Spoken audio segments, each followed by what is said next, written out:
Daniel's usage of Nietzsche here, I think, is quite interesting because he claims to draw from Georg Lukács, Daniel does. But I wonder if he's read what is Lukács's finest work, which is, of course, The Destruction of Reason, where there's a really fascinating analysis of Nietzsche and Nietzsche's role as a philosopher for the imperialist period, a reactionary force in the imperialist period. Lukács deals with Nietzsche's thought as something which is essentially a series of what you would call today copes for the frustrated petty bourgeois intellectual. So just to contextualize, Nietzsche's writings come along in like the 1870s, 1880s. He was, half mad by the 1890s.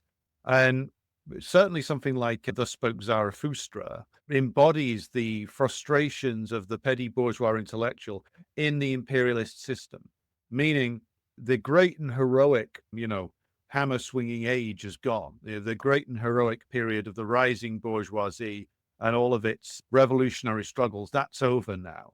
What's set in is the routine life of developed capitalism in Central Europe for Nietzsche, or the other developed industrialized powers at the time becoming the imperialist powers. And what the experience of that is, it's not heroic. There's no heroic jouissance there anymore.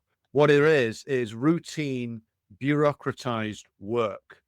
I mean, I could throw in Hannah Arendt as well, and the problems that a lot of these reactionary philosophers have with anything that actually resembles undignified labors.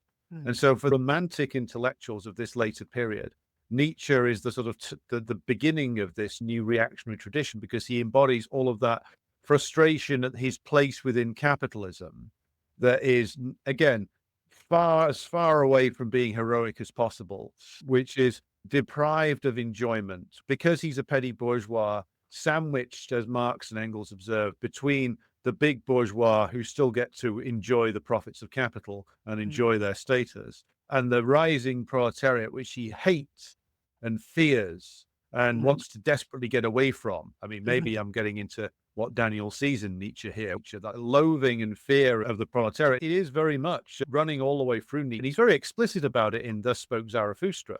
He's very explicit about it.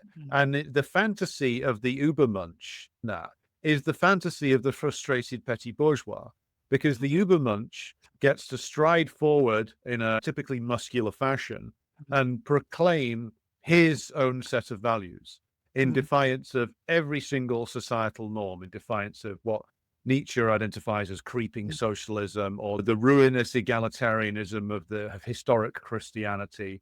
The Übermensch gets to decide all values completely separated from every single other societal connection, which is the key fantasy of reactionary thought.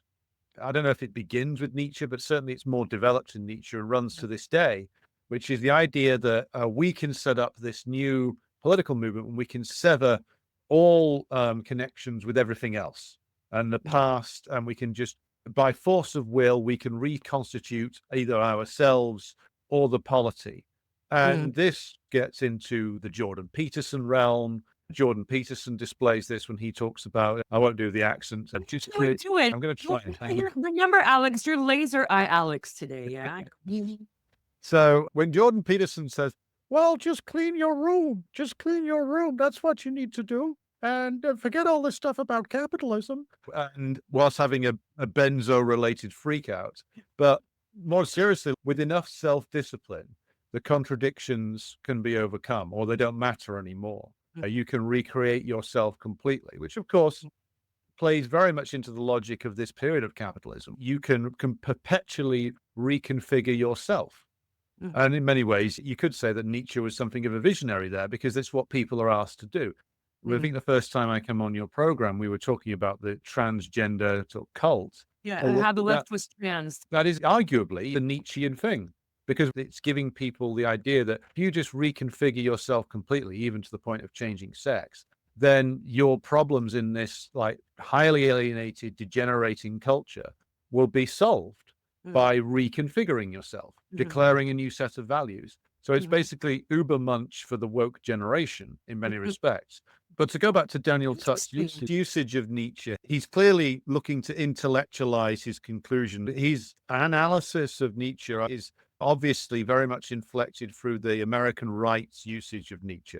And the American right's usage of Nietzsche flows through Ayn Rand and other sort of libertarian type philosophers, where, yes, like there is this element of everybody who can't adapt is a loser. But there's a lot more going on in Nietzsche than Daniel's developing in this particular essay.